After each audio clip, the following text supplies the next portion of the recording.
अस्सलाम वालेकुम दोस्तों, कहिड़ा हाल आहिनि? कुझु अहिड़ा मज़े में। अॼु खैर सां असांजे हिते इस्तांबुल में ईद जो ॾींहुं आहे। वञूं पिया हिकिड़े दोस्त जे भरिसां, हिकिड़ी घर जे भरिसां हिकिड़ी मस्जिद आहे, उते वञूं था पिया निमाज़ पढ़णु। थोरी देरि में सॼी संगत गॾु थींदी हुते। सो इब्तिदा कई आहे हींअर, वधीक चर्च कयूं था, महिरबानी। हीअ मस्जिद आहे बैशोल जी। तो अॼु असां हिते ईद जी निमाज़ पढ़ंदासीं। ॾिसूं असांजी संगत किथे पुॼी आहे।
सो दोस्तों, ईद नमाज़ थी वई असांजी।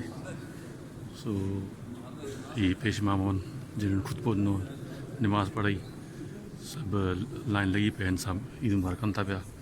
सो असां बि इन खे मुबारकबाद ॾियूं था पंहिंजी तरफ़ां।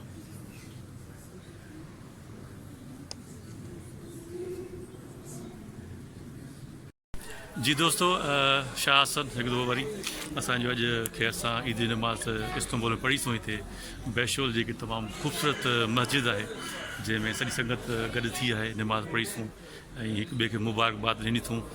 ऐं न्यापो इहो आहे त जिथे बि हुजो ख़ुशि हुजो, सिंधियुनि जी ख़िदमत कयो।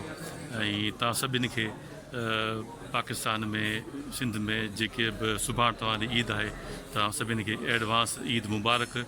ऐं ॿियो, अॼु जिथे जिथे बि ईद थिए थी पई, मुंहिंजे ख़्याल सऊदी में थिए थी ऐं ॿियनि मुख़्तलिफ़ मुल्कनि में थिए पई, उन सभिनी खे बि असांजे तरफ़ां, मुंहिंजे तरफ़ां, असांजी सॼी संगत तरफ़ां, इस्तांबुल सॼी संगत तरफ़ां तव्हां सभिनी खे ईद मुबारकूं। पंहिंजी दुआउनि में असांखे यादि रखंदा, महिरबानी वॾी। Thank you so much.